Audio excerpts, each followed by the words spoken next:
My name is Ian Calder-Piedmonte from Balsam Farms. I currently live in Springs, and I've lived in my current place for about 7 years, but the town of East Hampton for 19. We are at Balsam Farms farm stand in Amagansett. 293 Town Lane is the address. Balsam Farms is a 200-acre vegetable mixed produce farm in the town of East Hampton, a little bit Southampton, and we're here because this is our flagship retail location. It was a strange time. I mean, of course, we heard about the virus going around before it was clearly going to be the issue that it became. That's a time of planning. You know, we're just starting to get our greenhouses going and gearing up. So, of course, it was on the radar, especially as things intensified. But, you know, in farming, there's always a lot to figure out. And so that was another thing. And as spring progressed, it took up a lot of our time to figure out how to best manage it for the sake of our business, the safety of our staff and customers, and obviously became central to everything. The biggest change that we made when the virus really became an issue is we have a home delivery service that has always been for our sort of really die-hard customers. We do some greenhouses in the winter, and it was a small thing that we sort of had going to keep engaged with our customers, but it was a small thing. Once everybody started to move out east and the normal larger delivery services frankly couldn't keep up because we just don't have the infrastructure here, ours went through the roof. And so we started to expand those offerings. As grocery stores were difficult to find produce in, we realized that we sort of could help fill a niche here. And of course, it was a business opportunity, well, kind of a business opportunity. Frankly, the difficulty probably didn't justify it. But we've been very happy to be part of the community as somebody who provides food, and being farmers, we've appreciated such good support from everybody that it was a natural thing to do to sort of help fill that gap. Having enough produce to supply was not really so much the issue.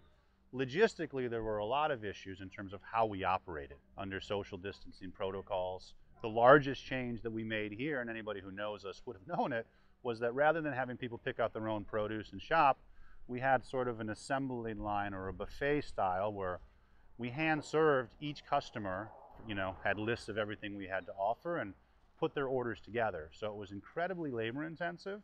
You'll find plenty of people who thought that that was overkill in terms of too much safety.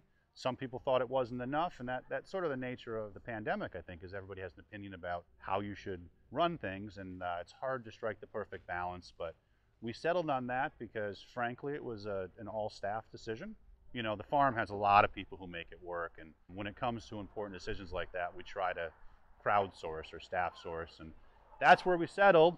The hope was it would be for the first few weeks of opening, and then we would go back to normal. That never happened. It was a lot to ask our staff, frankly, a lot more work for everybody, but we're very blessed with people who've been with us for a long time, care deeply, and I couldn't be more grateful for everybody's efforts to make it all work, and it did. We've got a lot of people who return. You know, about half or 3/4 of our staff, even though it's a seasonal business, there's some people who work year-round, and many, many people come back year after year. So we were able to keep our core staff as expected.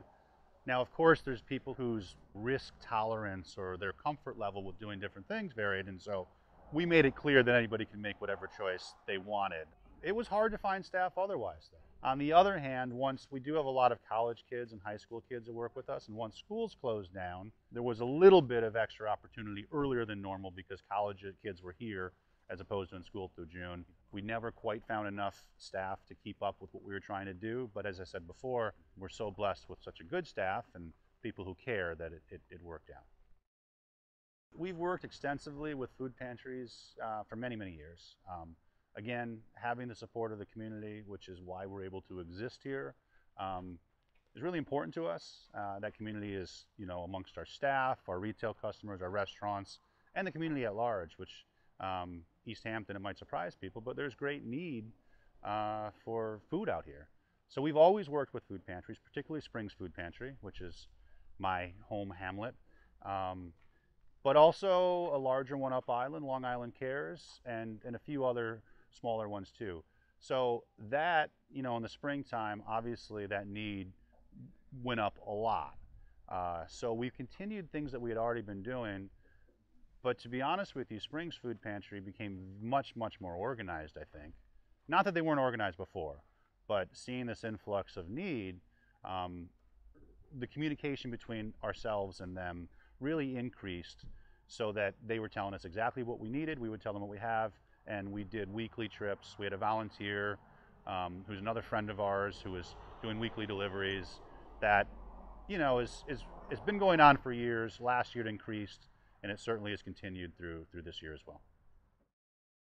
Well, it certainly forced everybody to be, I think, a little more organized. And as a business that's been growing over our 19 years of existence, we're always trying to get a little more structured. There's a lot of variables in what we do, but trying to be as structured as possible and simplify things has been a focus of ours for years, and was last winter before the pandemic. There were certainly some positive changes. I also think in how the way that we operated here and the differences really helped training our staff, because everybody had to know what everything was and talk to customers. That was a stressful thing for people, but I also think there are some benefits that have lasted since then. And there's a million other details too.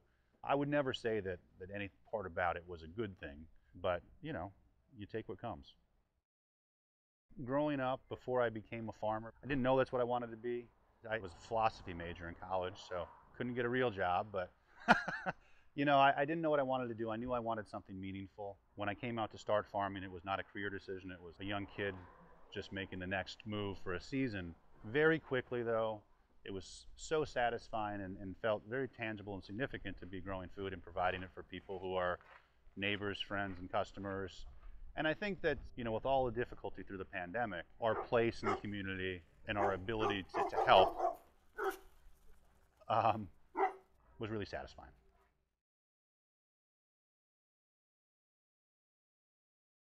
The word for me is community, because I feel that on every level there's personal things between my relationships with our restaurant customers and things that we did to help each other throughout the pandemic that were important, and it just, I think, mutually made everybody feel like, oh, this is why we do it. Likewise, I think our staff and everybody's contribution made us, you know, really appreciate what we have. And then our role in being able to provide food to the community at large, I think, was a really important thing for us. And so that's the word I would come up with.